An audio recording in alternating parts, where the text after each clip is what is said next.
Ẹ káàbọ̀ sí ìṣẹ̀lẹ̀ kàyéfì TV. Ẹ káàbọ̀ padà. Lórí ọ̀rọ̀ gbajúgbajà òṣèré Màmá Dúpẹ́ Jáyésinmi, eléyìí tí wọ́n jáde sọ̀rọ̀ lórí interview Bíọ́lá Adébáyọ̀, tí wọ́n dẹ̀ sọ àwọn ìdojúkọ tí àwọn dojúkọ lórí ọ̀rọ̀ àìrọ́mọbí àti àwọn ìdojúkọ mìíràn eléyìí tí ó ṣe ní láàánú gidigidi gan. Ẹ mọ̀, wọ́n sì mẹ́nuba díẹ̀ nínú ìbáṣepọ̀ tó wà láàrin wọn àti àwọn mọ̀lẹ́bí wọn, eléyìí tí wọ́n sọ pé àwọn àbúrò wọn tí àwọn ń tọ́jú bí ọmọ, pé wọ́n ṣe bí ọmọ fún àwọn, wọ́n ṣe bí ọmọ sí àwọn. Eléyìí sì jẹ́ kí ìkan nínú àwọn àbúrò wọn tó jáde tó ṣe fídíò tó dẹ̀ drag wọn gidigidi gan, tó sọ̀rọ̀ oríṣiríṣi nínú fídíò náà. Ọmọ gbajúgbajà actress tó ṣaláìsí lọ́jọ́ sí, Ìyábọ̀ Òkò, òun náà ti jáde sọ̀rọ̀ sí ọ̀rọ̀ náà. Ẹ gbọ́ ohun tí ó sọ. Ọ̀rọ̀ yín gbé mi nínú gidi gan tí mo dẹ̀ gbọ́dọ̀ sọ. I have to say something about it. Mo ti máa ń ráwọn gbàgbós lórí social media, mo ti máa ń rí wọ́n máa sọ̀rọ̀ eléyìí síbí, sọ̀rọ̀ tọ̀hún síbí, but mo jẹ́ èèyàn kan tó jẹ́ pé ọ̀rọ̀ ọlọ́rọ̀ ò kí ń fi bẹ́ẹ̀ worry mi.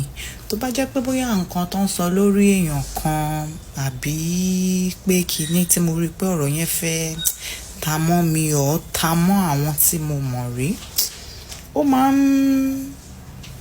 ó máa ń really bother mi. Sometimes màá fẹ́ jáde láti sọ̀rọ̀, but ìgbà míì èèyàn á sọ pé kéèyàn fi ọ̀rọ̀ lẹ̀ f'Ọlọ́run. But lórí ọ̀rọ̀ mọ́mì Jáyésinmi, Dúpẹ́ Jáyésinmi, mo máa ń pè wọ́n láǹtì tẹ́lẹ̀ because èèyàn kan tó respect mọ́mísì mi gan ni wọ́n jẹ́. Tí ó bá ń ṣe interview wọn tí mo wò lánàá, mo ò mọ̀ pé nǹkan báyẹn ń disturb wọn, because gbogbo ìgbà tán bá wá pẹ̀lú mọ́mísì mi wọ́n máa ń ṣeré, wọ́n máa ń but nǹkan tí mo notice ni pé mo notice ojú wọn máa ń pọ́n all the time tí n bá rí wọn. Ojú wọn máa ń pọ́n, tẹ́ máa mọ̀ pé ṣe mọ̀ wọ́n sọ pé tí èèyàn bá ti ń sunkún jù ojú máa ń dùnyàn. Ìsìn ni mo ṣẹ̀ṣẹ̀ mọ̀ nǹkan tó fà á tójú wọn fi ń pọ́n. Ẹ rí i pé mi ò make up, I'm not that kind of person. Bí mo jí, mo kàn ń ro ọ̀rọ̀ yẹn láti ìgbà tí mo ti gbọ́, mo kàn sáré wọṣọ mi, mo kàn wọ nǹkan kan kó má dàbí pé èèyàn rorò máa yá or something. Ó yẹ kí n jáde because bóyá ń dùn mí, I have to just say something. Ẹnìkan jáde ó ní òun ṣe àbúrò wọn or cousins wọn or something, mi mọ nǹkan tá a lè pè, but àǹtí, kò sírú ẹ̀ṣẹ̀ tán lè ṣẹ̀yìn. Nǹkan tó ń deal pẹ̀lú wọn kò yẹ kẹ́ ẹ tún fẹnu sí i.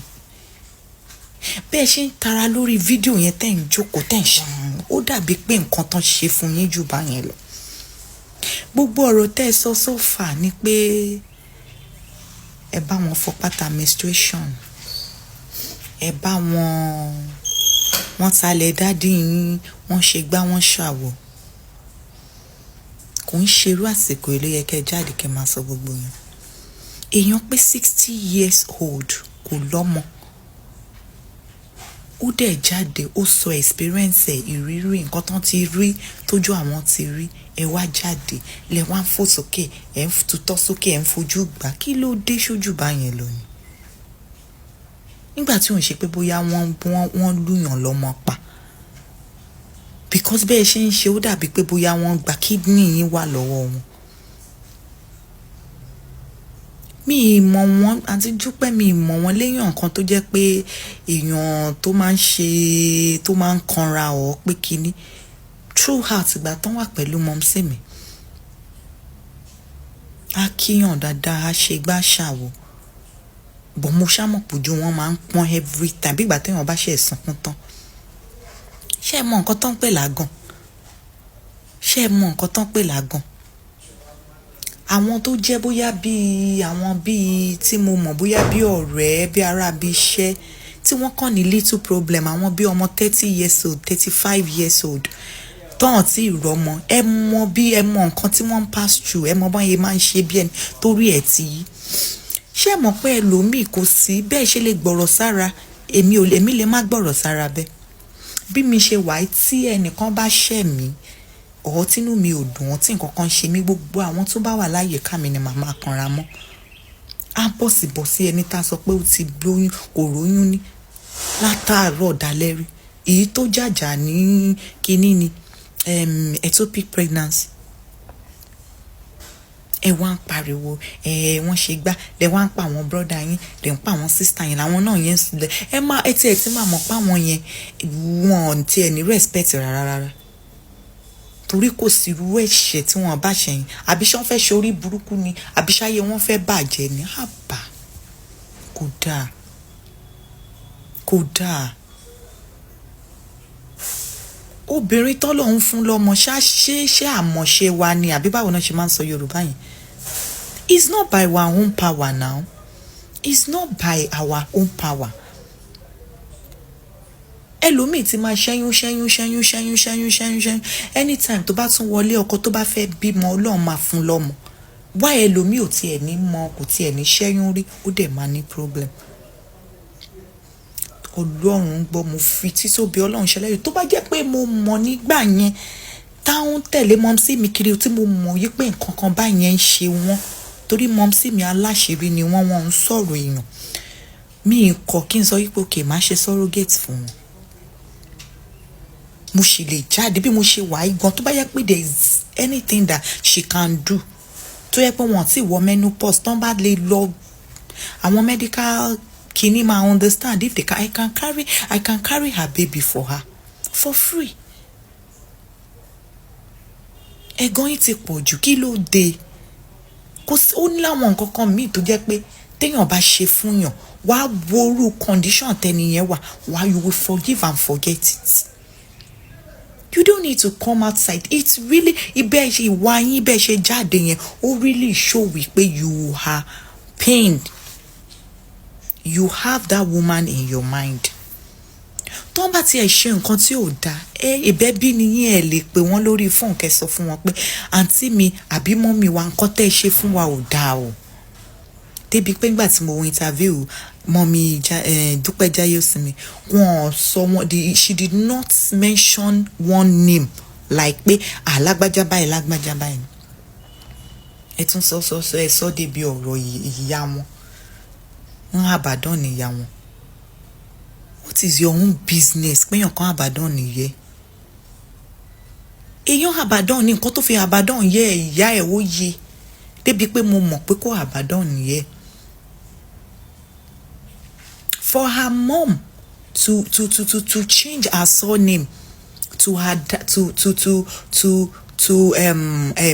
báwo náà ṣe máa ń sọ kínní yẹn surname bàbá ìyá wọn ẹ mọ̀ pé she will not be happy only that beef only that problem ó máa lọ láàrin àwọn àti ìyá wọn underground do you think she will be happy pé wọ́n dàgbà wọ́n wá rí i pé àwọn ò jórúkọ bàbá àwọn orúkọ bàbá ìyá àwọn làwọn ń jẹ́ ìyẹn lásán máa fún wọn lẹ́dùn ọkàn wọ́n máa blame ìyá wọn ni pé how come báwo lẹ ṣe rìn báwo ló ṣe ṣẹlẹ̀ tẹ́ ẹ ṣe báyìí tẹ́ ṣe báyìí ẹ wá ló àbàdànù ìyá ẹ sí fẹlẹ́lẹ̀ ìyá wọn ń pa tí wọ́n bá àbàdànù ìyá wọn náà wọ́n relate pẹ̀lú ẹ̀yin tẹ́yin bá jẹ́yàn gidi bá àti Dúpẹ́ ò ṣe lè ṣe ẹ̀yin ẹ lọ ṣe àbí mọ́mí Dúpẹ́ sorry for calling you aunty ma mọ́mí Dúpẹ́ Jáyọ̀sími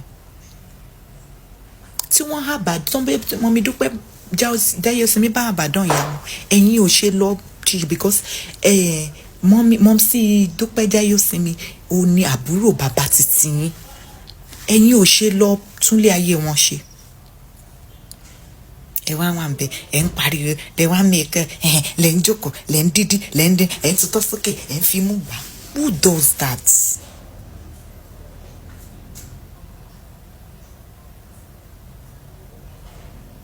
sorry to say this, ẹ kì í ṣe èèyàn gidi. Ó gbogbo èèyàn ti rí i pé tòótọ́ ni nǹkan tí woman yẹn ń sọ. Ẹ mọ nǹkan tẹ́ni yẹn ń pass through pé kò rọmọ bí, kò lè gbádùn ilé ayé ẹ̀ nígbà tó wà léwe. Gbogbo ilé ayé ẹ̀ wọ́n máa from one church, one babaláwo, one àfà, from one place to another ni lórí ọ̀rọ̀ àwọn ọmọ yìí. Ẹ mọ nǹkan tójú wọn ti máa rí. Ẹ mọ irú àwẹ̀, àìsùn, àìjẹun ẹni ẹlẹ́ni ti máa ṣe. So anybody tó bá wà close to her náà ló máa kanra mọ́. Tó rọ́mọ tán bí lójú ẹ̀ tó tún ti ń bímọ. Lẹ́wà ni wọn ò ní kanra. Àǹtí, mọ́mí Dúpẹ́ Jáyọ̀sími ò lè bẹ̀ yín. Ẹ̀yin fúnra ara yín ni kẹ́ ẹ lọ tọrọ ìdáríjì ẹ̀ṣẹ̀ because ẹ̀yin kọ́ l'Ọlọ́run. Ẹ̀yin kọ́ ni Ọlọ́run. Anybody tó bá fẹ́ help mọ́mí Jáyọ̀sími kán má ro ọ̀rọ̀ rádaràda àti nǹkan rádaràda tẹ́sí sọ nípa wọn. Kán má ro because wọ́n á ti rí i pé ọ̀rọ̀ ẹnu titi yín náà láti. Then nínú àwọn ọ̀rọ̀ tẹ́ ẹ sọ pé nígbà yẹn pé nígbà tí dáàdi yín kú wípé ẹ kéré last born yín ṣe wáhẹ́ẹ̀kì lọ́wọ́. Ṣọmọ secondary school tí ń ṣiṣẹ́ débi pé ó máa lè sòkú bàbá ẹ̀. That means Ọlọ́run fi mọ́mí Dúpẹ́ ó fi ṣe gàrí tíra yín. Òun ló sin bàbá yín. That one alone. Tó bá ṣe anything fún yín ó yẹ kẹ́ forgive wọn. And pé wọ́n bá yín jẹ́ orúkọ for your dad. To accept her as his own daughter. Ó ní nǹkan tí wọ́n ní. Ó ní ìfẹ́ tó ní sí àǹtí mọ́mí Dúpẹ́ láti kékeré. Then ẹni wọ́n gba property yín tí orúkọ mọ́mí Dúpẹ́ ò bá sí nínú will dáàdì yín kò yẹ kán lè gba property dáàdì yín o. Bẹ́ẹ̀ ni mo sọ fún yín. Kò yẹ kán lè gba property dáàdì yín. Torí ìlú wa ó lófin. Tí dáàdì yín bá ti fi orúkọ one particular person sínú will wọn, I don't think mọ́mí Dúpẹ́ Jáyọ̀sími wọ́n lè bọ́ síta kan wá máa gbalẹ̀ gba gbogbo ẹ̀ gba hostel gba so many properties belongs to your dad. Ẹlẹ́gbẹ́ wọn lọ sí police station. Tó bá jẹ́ pé ọ̀rọ̀ yẹn jọ̀rọ̀ tó tọ́ ni ó yẹ kí àwọn ọlọ́pàá rí nǹkan ṣe sí i nígbà yẹn.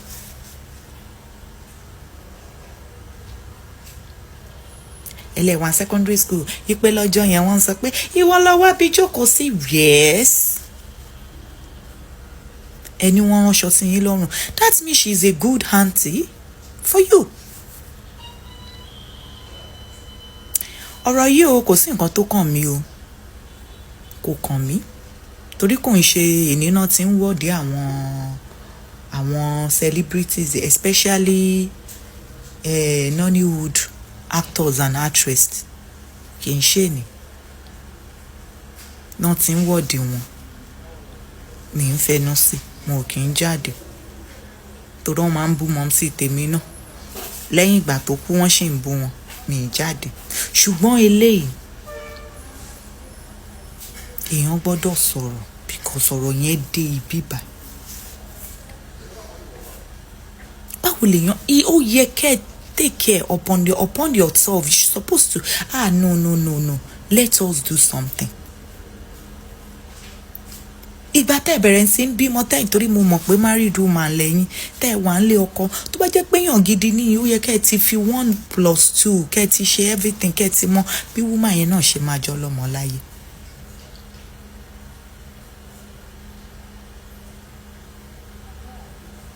Àwa wíta láìwé ẹ̀ ń bá wọn fọ pátá menstruation náà so. Téèyàn bá fọ pátá menstruation mi lèmi ò fọ pátá menstruation fún yàn. pátá menstruation tó ń bá fọ pátá menstruation fún yàn ṣó mean anything torí mi mọ nǹkan tó bad nínú kéèyàn fọ pants èbó obìnrin ni ẹ́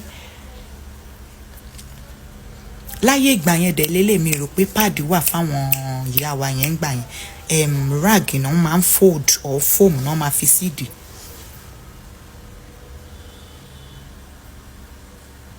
So nǹkan tèmi rí sí ọ̀rọ̀ yìí anybody tó bá fẹ́ jáde tó bá fẹ́ help Mọ́mì Dúpẹ́ kó jọ nítorí Ọlọ́run kó help wọn in any way tá a bá lè ṣe tán bá lè lọ́mọ tó bá yẹ pé there is a way táwọn náà sì lè dọ́lọ́mọ láyé tán sì lè dọ́lọ́mọ láyé bóyá surrogate tó lọ́ máa torí mo mọ̀ pé wọ́n lè má lè gbé oyún mọ́ because of her age and because of gbogbo nǹkan tó ti ṣẹlẹ̀ sí wọn and all that kan well mo lè gbé yes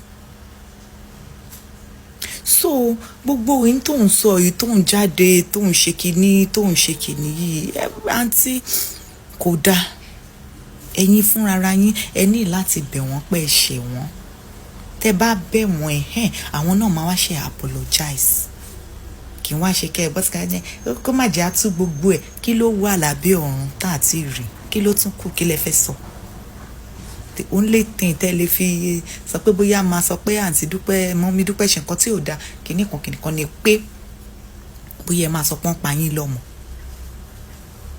débi pé ẹni tẹ́mi ń wò yẹn ò lè ṣe ayé níkà èyàn tí ẹ wá mọ ẹni téèyàn fẹ́ finú tọ́ èyàn tí ẹ wá mọ téèyàn fẹ́ fẹ̀yìntì èyàn tí ẹ mọ ṣóódà téèyàn máa tiẹ̀ wá gbórí lé bá even your own relatives nsìn yìí your own blood àwọn náà máa wá àwọn náà máa wọ́nà láti bà tiẹ̀ jẹ́ àǹtí ẹ lọ wá solution àwo wà níbẹ̀ orí social media láwà àǹtí Dúpẹ́ Mọ́mì Dúpẹ́ ò kì í ṣe wọn àjọ tán mo kàn mọ̀ wọ́n through my mother Ìyábọ̀ Òkò when she was alive ó ní mo máa Mọ́mì Dúpẹ́ and wọ́n mi rò pé èèyàn kan because wọ́n máa ń wálé wa wọ́n máa ń lo 1 week wọ́n máa ń lo kìíní bẹ́ẹ̀ kàkà bí sí wọ́n máa ṣàdúrà fún mi wọ́n máa advice mi wọ́n máa ṣe mí tí ẹ mọ̀ pé irú nǹkan báyẹn wà lábẹ́ aṣọ wọn tó ń jó wọn ẹ jẹ́ ká máa ṣe dáadáa èyàn ò dẹ̀ kí ń foró yaró èyàn ò fi kí ń foró yaró no matter what you have to forgive her àwọn obìnrin náà la níṣòro nígbà tẹ ṣe tẹ pé brọ́dà yín yẹn yẹ rí bóyá èèyàn ṣe sọ pé wo aláàlẹ́ ayé wọn nìyẹn ọkùnrin ò ráyè gbogbo kàtìkàtì yẹn obìnrin náà ni àwọn obìnrin náà là ń ṣera wa ẹ wo mo fi àsìkò yìí mo fi bẹ̀ Mọ́mì Dúpẹ́ Jayọ̀sími ẹ jọ̀ọ́ ẹ má ronú everything will be fine o ẹni tó bá bímọ ọmọ ló máa sín ẹni tí ò dẹ̀ bí ọmọ ló máa sín bí mo ṣe ti mọ gbogbo nǹkan tó ń ṣẹlẹ̀ yìí èmi máa pè yín màá dẹ̀ máa fàdúrà ràn yín lọ́wọ́ anything tí mo bá lè ṣe níwọ̀nba tó agbára mi bá ká tí mo mọ̀ pé mo lè ṣe èmi náà ṣe ẹ pẹ̀lẹ́ mà gbogbo ẹkún tẹ̀ ń sun ní kọ̀rọ̀ tẹ̀ dẹ̀ tún sun ní gbangba Ọlọ́run á nu omijé yín nù Ọlọ́run á ṣínà fún yín ibi tẹ́ ẹ̀ ro kàn mo tẹ̀ sí ṣe rí interview tẹ̀ ṣe yẹn Ọlọ́run tiẹ̀ fẹ́ fi pa ẹ̀gàn yín ó fẹ́ fi parẹ́ ni torí mo mọ̀ pé àwọn interview yẹn Ọlọ́run fẹ́ fi pa ìrònú yín rẹ́ ó fẹ́ fi nu omijé yín nù nítorí mo mọ̀ pé àwọn ọmọ Nàìjíríà máa dìde fún ìrànlọ́wọ́ yín mi ò ní láti mo ní kẹ́ má bú mi o èmi ò rán anybody níṣẹ́ ẹ bú mi ràn yàn ẹni tó bá dá yín lóhùn ni but òtítọ́ ò kí ń wà ká máa sọ a máa sọ tán nǹkan tí ò bá dá a máa sọ nǹkan tí ò dá kò lórúkọ méjì kò dá ni ó máa jẹ́ ó dàbọ̀.